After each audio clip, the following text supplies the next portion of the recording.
Our hearts beat to the city streets. We began to feel the fire. We rise like tall buildings as the chemicals, they take us higher. The night's young and it's just begun as she puts her hand in mine.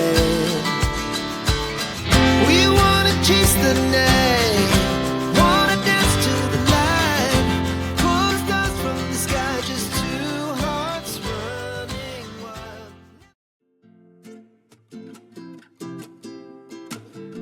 নমস্কার বন্ধুরা, আমার চ্যানেলে আপনাদের সবাইকে স্বাগত জানাই। শরীর অসুস্থ থাকার কারণে ভিডিওটা আপলোড করতে একটু দেরি হয়ে গেল। এই ভিডিওটা মেনলি আমাদের অ্যালেপ্পি থেকে ভার্কালা যাওয়া নিয়ে।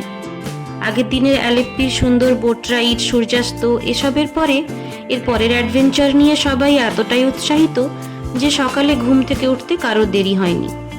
আমরা সকাল সকাল ঘুম থেকে উঠে রেডি হয়ে ব্রেকফাস্ট করে বেরিয়ে পড়েছি ভার্কালার উদ্দেশ্যে।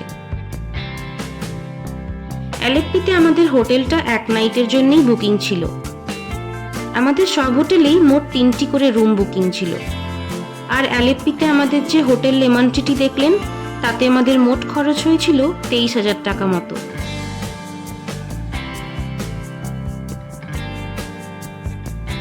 অ্যালেপ্পি থেকে ভার্কালা যেতে সময় লাগে 3 থেকে 3.5 ঘন্টা।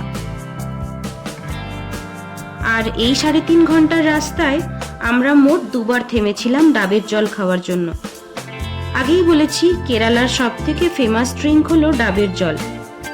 আর এখানকার ডাবগুলিও বেশ ফ্রেশ, জলটাও ভারী মিষ্টি।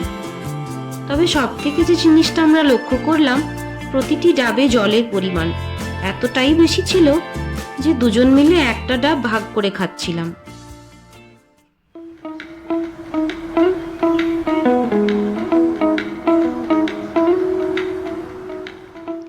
ভার্কালা হলো কেরালার একমাত্র সি বিচ যার পাহাড়ের ধারে ক্লিফ আছে। এখানকার ক্যাফে, সি ভিউ, সানসেট আর মেনলি ক্লিফই ফেমাস।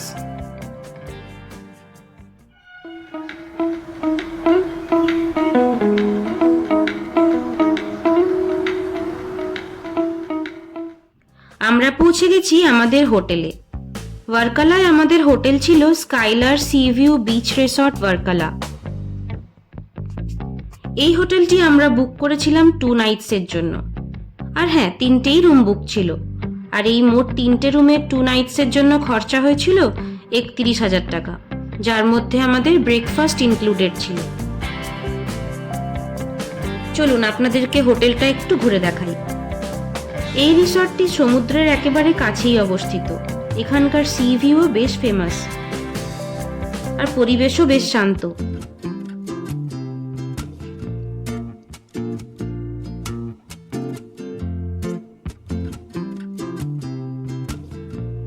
এখান দিয়ে সোজা আসলে এরকম বাঁদিকে আছে সুইমিং পুল, আর সুইমিং পুল থেকে সোজা চলে গেলেই এখান দিয়ে সি ভিউ দেখা যায়। এই হোটেলের একটা প্রাইভেট বিচও আছে, কিন্তু আমরা যে সময় গেছিলাম সেই সময় হাই টাইড থাকার কারণে বিচে অ্যালার্ট ছিল, আর সেই জন্যই আমরা বিচে নামিনি। এই যে বিচটি দেখতে পাচ্ছেন, এইটি হলো এদের প্রাইভেট বিচ। এটা যাওয়ার রাস্তা আমার ডান দিক থেকে সিঁড়ি নেমে গেছে। সিঁড়ি দিয়ে নামলেই এই বিচে যাওয়া যায়।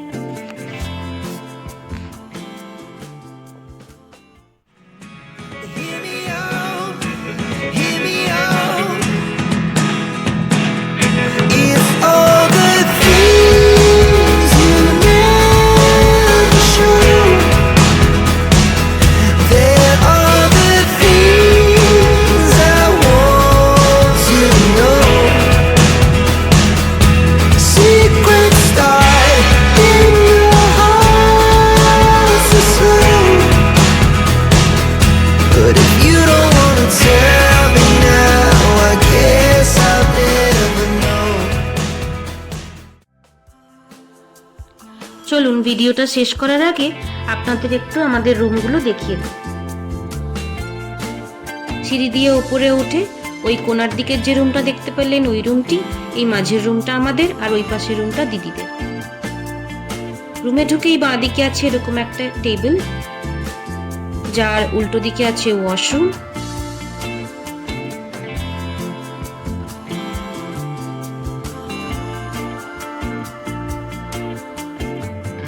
ওয়াশরুম থেকে বেরিয়ে ডান দিকে আছে বেড। এখানে একটা টেবিল আছে যার উপরে কফি মেশিন, কফি পাউডার, চিনি এ সমস্ত রাখা আছে। আর বেডের দুপাশে আছে দুটো ছোট টেবিল। এখানে আছে একটা ছোট্ট ফ্রিজ, টিভি, আর এখানে ডাইনিং টেবিল। আর এখান দিয়ে সোজা বেরোলেই ব্যালকনি। চলুন আজকের মতো ভিডিওটা আমি এখানেই শেষ করলাম। আমার ভিডিও ভালো লেগে থাকলে ভিডিওটি লাইক ও চ্যানেলটি সাবস্ক্রাইব অবশ্যই করবেন। ধন্যবাদ।